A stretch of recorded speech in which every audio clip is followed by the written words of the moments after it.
Well, right now here at 4 o'clock, you're taking a live look at RDU, where travelers are just hours away from that real ID deadline. Tomorrow, airports across the country will begin to enforce the new security standards. And it's been 20 years in the making, but it's a change that may not be as drastic as we first thought. Thank you for joining us. I'm Dan Haggerty. And I'm Lena Tillett. That's because the Department of Homeland Security is now backpedaling on their previous statements. Travelers will not be denied access to flights if they don't have a real ID. That is very important to understand this afternoon. WRAL's Sean Gallagher is joining us live at RDU. Sean, TSA said it's going to be flexible for travelers who don't have a real ID yet.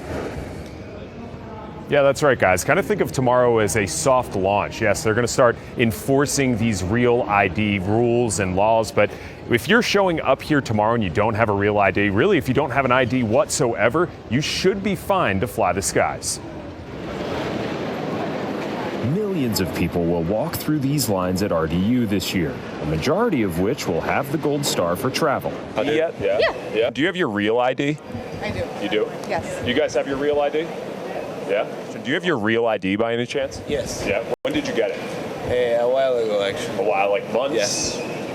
Yeah. 2 years. TSA says 81% of the flying public have the proper ID to fly. But that means about 1 in 5 don't. Yeah. 99%. Yeah. But they'll still be good to go tomorrow. You'll be identified as non-compliant.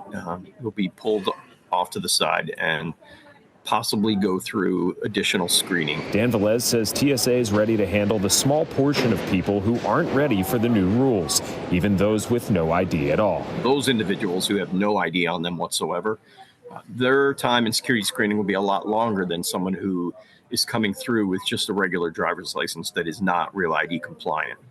Those folks will get through faster than someone without any type of ID at all. A relief for those who don't have one of the federally approved IDs to fly, because an ID that works today won't tomorrow. Yes, it is really good to know that I can get there and that I can come back.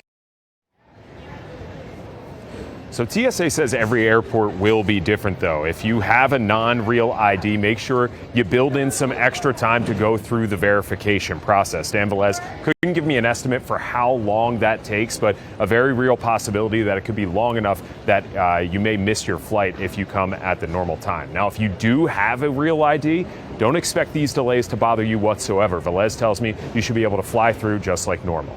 At RDU, Sean Gallagher, WRAL News.